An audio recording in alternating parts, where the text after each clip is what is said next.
তোমরা এখন প্রবেশ করতে চলেছ এমন একটা দুনিয়ায় যেখানে গল্প নয়, ভয়ই সত্যি। আর তোমরা শুনছো ভয়ের ভাইব স্টোরিজ।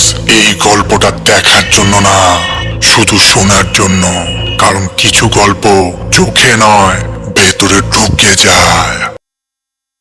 আমার ঘরে পিশাচ ঢুকেছিল। কিছু রাত আমাকে কাঁদায় না, কিছু রাত মানুষকে চুপ করিয়ে দেয় ভেতর থেকে। এই গল্পটা তেমনই এক রাতের, যে রাতে আমার ঘর বন্ধ ছিল, দরজা জানালা সব, তবু ভেতরে কেউ ঢুকেছিল। আজ সেই কথাই বলবো। আমার ঘরটা ছোট, একটা খাট, একটা টেবিল, এক কোণে আলমারি, জানালাটা পুকুরের দিকে। রাতে আমি দরজা বন্ধ করেই ঘুমাই। ছোটবেলা থেকেই অভ্যাস, সেদিনও তাই করেছিলাম।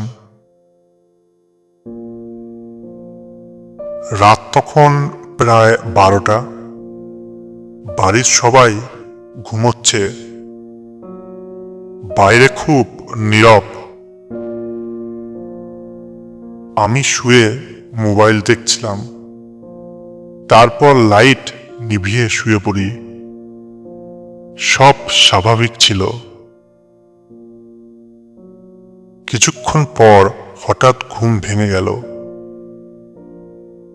কারণ বুঝতে পারছিলাম না, কিন্তু বুকের ভেতর থেকে কেমন যেন লাগছিল। মনে হচ্ছিল ঘরে আমি একা না। ঘরের বাতাস ভারী হয়ে গিয়েছিল। পাখার আওয়াজ ঠিকই ছিল, কিন্তু তার নিচে যেন আর একটা শব্দ, খুব হালকা নিঃশ্বাসের মতো, কিন্তু আমার না। আমি চোখ খুললাম। ঘর অন্ধকার, শুধু জানালার ফাঁক দিয়ে চাঁদের আলো। ঠিক তখনই খাটের নিচে কিছু নড়ল, খুব সামান্য, কিন্তু মানুষের নড়াচড়া না। আমি নড়তে পারছিলাম না, চিৎকার করতে পারছিলাম না। মনে হচ্ছিল ঘরের বাতাস বুকের উপর বসে গেছে।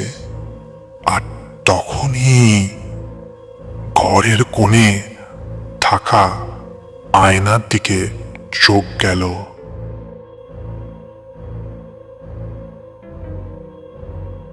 আয়নায় আমার খাট দেখা যাচ্ছিল, আর খাটের পাশে আর একটা অবয়ব।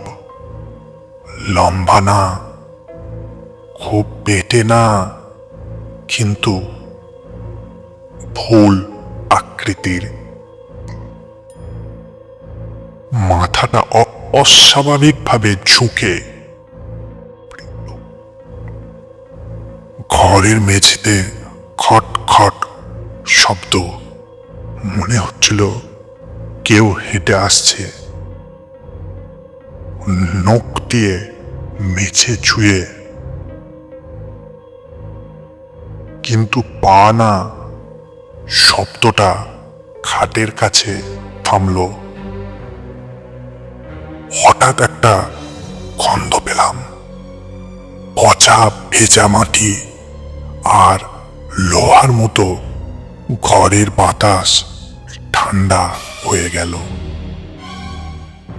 আমি চোখ বন্ধ করেছিলাম, কিন্তু অনুভব করছিলাম ও খুব কাছে। খুব আস্তে একটা কণ্ঠ পেলাম, ঘুমাস না। না, কণ্ঠটা মানুষ না, খুব ভারী না, খুব হালকা না, কিন্তু জীবিতের মতো না।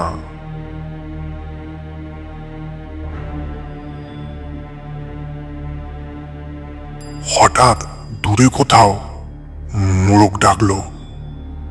বাড়ির বাইরে আলো জ্বলে উঠল। ঘরের ভারী ভাবটা কেটে গেল। আমি চোখ খুললাম, ঘর খালি, কিন্তু খাটের পাশে মেঝেতে ভেজা দাগ আর একটা গন্ধ এখনো ছিল। সেই রাতের পর আমি আর অন্ধকারে একা ঘুমাই না, কারণ আমি জানি সব দরজা বন্ধ থাকলেও কিছু কিছু জিনিসের ঢোকার জন্য দরজা লাগে না। এক রাতে আমার ঘরে পিশাচ ঢুকেছিল।